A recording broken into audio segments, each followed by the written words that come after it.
పాప శిక్షకుండా నరక పాలకుండా యముండా చిత్రగుప్త అయ్యా పిలిచితిరో అరిచితిరో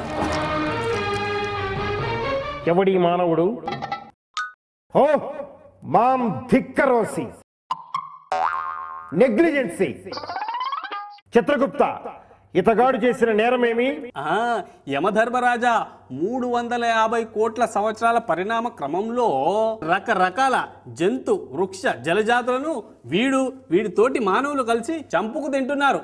జీవ వైవిధ్యానికి తూట్లు పొడుస్తున్నారు. తూట్లంటే తూట్లే. హవ్వోరి మానవ మతి తప్పినదా మదమెక్కినదా? ఈ సకల చరాచర సృష్టిలో నీ ఒక్కడివే జీవించాలనుకుంటివా?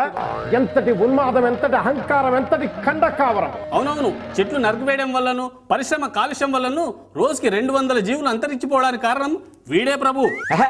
రోజుకి మా దేశంలో 400 మంది మానవులు చచ్చిపోతున్నారు. అవన్నీ నేనే చేయించానంటావా ఏంటి? రోజుకి 400 మంది చస్తే 80,000 మంది పుడుతున్నారు మీ దేశంలో. కానీ మీరు చంపిన జీవులు మళ్ళీ తిరిగి వస్తాయా? జంతువుల మీద మాకు మమకారము లేదందువా? ఎంగిల్ చేత్తో కాకిని తోలడమే కాదు, వాటికి పిండములు కూడా చేసి పెడుతున్నాము కదా. బల్లిని బంగారు బల్లి చేసి పూజిస్తున్నాము కదా. శివుడి ముందున్న నందిని మొక్కుతున్నాము కదా.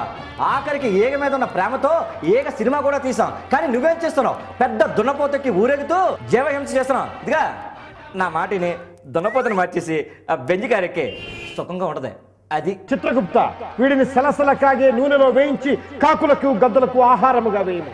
వీడి మెదడుని ఖైమా చేసి పాయసములో జీడిపప్పు వలె వేయము. వీడి కాలేయమును గుండెను